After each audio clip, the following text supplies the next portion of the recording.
तो hi friends, आज की वीडियो में बात करेंगे भारती एयरटेल की। जैसे कि आप सभी जानते हैं, भारती एयरटेल टेलीकॉम सेक्टर की इंडिया की सबसे बड़ी कंपनी है। तो आज करेंगे इसी का एनालिसिस, फंडामेंटल और टेक्निकल दोनों ही एस्पेक्ट्स की बात करेंगे।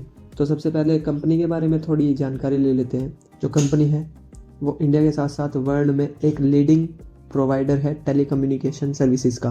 कंपनी के ऑपरेशंस हैं ब्रॉडबैंड सर्विसेज में, डीटीएच सर्विसेज में और बैंकिंग सर्विसेज में कंपनी यहाँ पे ऑपरेट करती है। और आपको कुछ एग्जांपल्स भी दे देता हूँ। फाइनेंशियल सर्विसेज में एयरटेल फाइनेंस, एंटरटेनमेंट में जैसे कि आप सभी को पता होगा एक्सट्रीम और विंक म्यूजिक है, पेमेंट्स में एयरटेल पेमेंट्स बैंक है कंपनी के, और आपको भी पता है कि डीटीएच और ब्रॉडबैंड सर्विसेज में भी काफ़ी बड़ा मार्केट शेयर है कंपनी के पास। तो आज इसी की बात करते हैं, भारती एयरटेल की। ओके, तो बात करते हैं सबसे पहले मार्केट कैप की। तो अभी फ़िलहाल 9,49,000 करोड़ मार्केट कैप है कंपनी की। अगर बात करते हैं हम करंट प्राइस की, तो वो अभी 1588 रुपये है। अब बात कर लेते हैं कुछ रेशियोज़ की। अगर बात करें ROE की, तो वो भी 14.9 का है। ROCE की बात करते हैं तो 13.1 का है। अगर डेट टू इक्विटी रेशियो की बात करते हैं तो 2.5 का है। अगर बात करें इंडस्ट्री PE की, तो वो अभी 52 का है। वहीं स्टॉक PE अभी 67 का है। अब बात करते हैं कुछ पीयर्स की, कुछ कंपैरिजन्स की। आप सभी को पता है एयरटेल का सबसे बड़ा कॉम्पिटिटर जियो है, लेकिन जियो एक्चुअली एक इंडिविजुअल टेलीकम्युनिकेशन इंडस्ट्री की कंपनी नहीं है। जियो आती है रिलायंस के अंडर में। तो अभी जो कंपटीटर है कंपनी के वो भारती हेक्साकॉम, खुद ही भारती की कंपनी है। वोडाफोन आइडिया आप सभी को पता है। अभी ये मेन कॉम्पिटिटर्स हैं कंपनी के। अब बात कर लेते हैं कुछ क्वार्टरली रिजल्ट्स की। तो बात करते हैं अगर 2021 के सितंबर क्वार्टर की, तब 28,000 करोड़ कंपनी की सेल्स थी। सितंबर 2022 में 34,000 करोड़ कंपनी की सेल्स थी। सितंबर 2023 में 37,000 करोड़ और 2024 में बढ़कर 41,000 करोड़ हो चुकी है कंपनी की सेल्स। तो ये एक अच्छे रेट से ग्रो की है। अगर बात करते हैं नेट प्रॉफिट की, तो सितंबर 2021 में 1998 करोड़, लगभग 2,000 करोड़ कंपनी का प्रॉफिट था, नेट प्रॉफिट। सितंबर 2022 में लगभग 3,000 करोड़। सितंबर 2023 में वो कम हो चुका था, 2,000 करोड़ के आसपास ही वो था। और सितंबर 2024 में वो बढ़ चुका है, 4,400 करोड़ वो हो चुका है। अब बात कर लेते हैं कुछ प्रॉफिट एंड लॉस स्टेटमेंट की। अगर बात करते हैं yearly profit and loss statement की, कुछ प्रीवियस ईयर्स के यहाँ पे प्रॉफिट एंड लॉस स्टेटमेंट को अगर देखते हैं, तो 2015 में सेल्स जो कंपनी की वो 96,000 थी, करोड्स में है ये फिगर्स। 2015 में 96,000, 2018 में 82,000, वो थोड़ी कम हो गई थी क्योंकि आप सभी को पता है तब कोविड के आसपास, और उस टाइम जियो का प्रभाव बहुत ज़्यादा था, जिस वजह से काफ़ी असर पड़ा था सेल्स पर। एयरटेल से हटकर लोग जियो पर शिफ्ट कर रहे थे। 17-18 के आसपास की ये बात है। 2019 में 80,000 करोड़, फिर 20 से बढ़नी स्टार्ट हुई थी कंपनी की सेल्स। 2020 में 87,000 करोड़, 2022 में 1,16,000 करोड़ और फिर 2024 में 1,49,000 करोड़ कंपनी की सेल्स थी।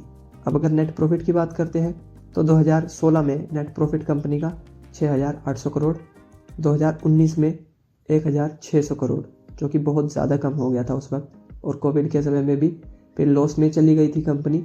2020 में -30,000 करोड़ कंपनी के प्रॉफिट था, मतलब कि ये लॉस था। फिर 2021 में -12,000 करोड़, फिर कंपनी ने रिकवर किया था 2022 से, जिसमें कि 8,300 करोड़ कंपनी का प्रॉफिट था। फिर 2023 में 12,200 करोड़ और 24 में 8,500 करोड़ अभी वो है। अगर बात करते हैं कंपाउंडेड सेल्स ग्रोथ की, तो 10 सालों की वो 6%, 5 सालों की 13%, 3 सालों की 14% है। कंपाउंडेड प्रॉफिट ग्रोथ की अगर बात करते हैं, तो 10 सालों की वो 16%, लास्ट 5 सालों की 122% और लास्ट 3 सालों की -2% है। अगर स्टॉक प्राइस की बात करते हैं, कंपाउंडेड एनुअल ग्रोथ रेट की बात करते हैं, तो लास्ट 10 सालों का 17%, लास्ट 5 सालों का 29% और लास्ट 3 सालों का 32% कंपनी के स्टॉक ने यहाँ पे रिटर्न दिया है। अब बात कर लेते हैं बैलेंस शीट की। अगर रिजर्व्स देखते हैं कंपनी के, तो 2016 में वो 64,000 करोड़ के, 2019 में 69,000 यानी 69,000 करोड़ के, 2021 में 56,000 और 2023 में 74,000 करोड़ और अब 2024 में 79,000 करोड़ कंपनी के रिजर्व्स हैं। अगर बात करते हैं 2016 में कंपनी की बोरिंग्स थी वो 1 लाख करोड़, 2019 में 1,25,000 करोड़, 2022 में 1,69,000 करोड़ और 2024 में 2,15,000 करोड़ कंपनी की बोरोइंग्स। अब बात कर लेते हैं कुछ शेयर होल्डिंग पैटर्न की कि किसके पास कितनी शेयर होल्डिंग है कंपनी के अंदर। अगर प्रमोटर्स की बात करते हैं तो 2017-18 में वो 67% थी, 2020-21 में वो घटकर 55% तक आ गई थी, फिर 2024 में वो और घटकर 53% रह गई है अभी कंपनी में प्रमोटर्स की होल्डिंग। अगर बात करते हैं फॉरेन इंस्टीट्यूशनल इन्वेस्टर्स की तो 2017 में 15%, 2019 में 17%, 2021 में 18%, फिर 2023 में 20% और 2024 में 24% अभी कंपनी में FIIs की होल्डिंग है। अगर बात करते हैं DIIs की तो 11.15% 2017 में होल्डिंग्स थी, 2019 में 13%, 2021 में 20%, 2023 में 19.78% और 2024 में 19.20% अभी कंपनी में DIIs की होल्डिंग है। गवर्नमेंट भी है कंपनी में, 0.12% गवर्नमेंट की होल्डिंग्स है कंपनी में फ़िलहाल के समय में मार्च 2024 तक। और पब्लिक की अगर हम बात करते हैं तो वो अभी काफ़ी कम है। 2017 में वो 6.5% के आसपास थी, 2021 में वो 5% रह गई थी और 2024 में वो सिर्फ 2.8% है।